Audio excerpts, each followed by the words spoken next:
കണ്ണൂർ നഗരത്തോട് ചേർന്ന കോർപ്പറേഷൻ പരിധിയിൽ അത്തായക്കുന്നിൽ 18ഓളം വീടുകളുടെ ചുറ്റും വെള്ളം നിറഞ്ഞ അവസ്ഥയിലാണ്. അവർക്ക് പുറത്തിറങ്ങാൻ പോലും കഴിയാത്തൊരവസ്ഥ നിലനിൽക്കുന്നു. പലരെയും അവിടെ നിന്ന് മാറ്റി പാർപ്പിക്കുകയൊക്കെ ചെയ്തിട്ടുണ്ട്. പക്ഷേ ഇപ്പോഴും വീടിന് ചുറ്റും വെള്ളം നിറഞ്ഞൊരവസ്ഥയാണ്. അങ്ങനെ വലിയ ദുരിതമാണ് ആളുകൾ അനുഭവിക്കുന്നത്. അവിടുത്തെ കോർപ്പറേഷൻ കൗൺസിൽ കൂടിയായ രാജേട്ടുണ്ട്. ഇപ്പോഴത്തെ അവസ്ഥ എന്താ ശരിക്കും?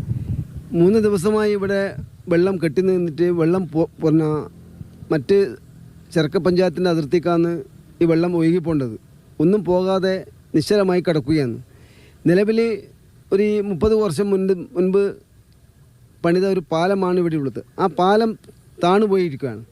ആ പാലം ശാശ്വതപരമായി പൊളിച്ചു മാറ്റി പുതിയ പാലം നിർമ്മിച്ചാൽ മാത്രമേ ഇതിന് ശാശ്വതമായൊരു പരിഹാരം ഉണ്ടാവുകയുള്ളൂ.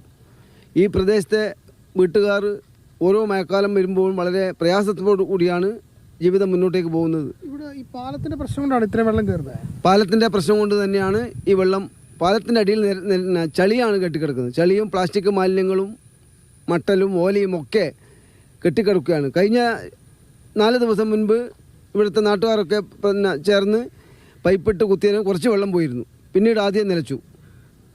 അത് വളരെ പരിതാപകരമായ അവസ്ഥയിലാണ് കാര്യങ്ങളൊക്കെ മുന്നോട്ട് പോകുന്നത്. ഫുൾ വെള്ളത്തിൽ ചുറ്റിയ വീടുകളാണല്ലോ. അപ്പോൾ അവിടുത്തെ വീട്ടുകാരൊക്കെ അവസ്ഥ എന്താ? വീട്ടുകാരിപ്പം കുറേ വീട്ടുകാർ കുടുംബ വീടുകളിലേക്കും തൊട്ടടുത്ത വീടുകളിലേക്കും മാറി താമസിച്ചിരിക്കുകയാണ്. 3 ദിവസമായി അവരാരും തന്നെ ജോലിക്കൊന്നും പോകാതെ വളരെ പ്രയാസപ്പെട്ടിട്ടാണ് ജീവിതം മുന്നോട്ടേക്ക് പോകുന്നത്. അപ്പോൾ നമ്മൾ ആ ദൃശ്യങ്ങളിൽ കാണുമ്പോൾ തന്നെ മനസ്സിലാകും ആളുകൾ വീട്ടുപകരണങ്ങളൊക്കെ മുകളിലത്തെ നിലയിലേക്ക് മാറ്റിയിട്ടുണ്ട്. കസേര അടക്കമുള്ള സാധനങ്ങൾ മുകളിലത്തെ നിലയിലേക്ക് മാറ്റിയിട്ടുണ്ട്. ഒപ്പം തന്നെ കിണറടക്കം മൂടിയിട്ടുണ്ട്. അവരുടെ വീടിനോട് ചേർന്നുള്ള കിണറടക്കം വെള്ളം നിറഞ്ഞ് വെള്ളം കൊണ്ട് മൂടിയ അവസ്ഥയിലാണ്. അതവരിങ്ങനെ മൂടി വെച്ചിട്ടുണ്ട്.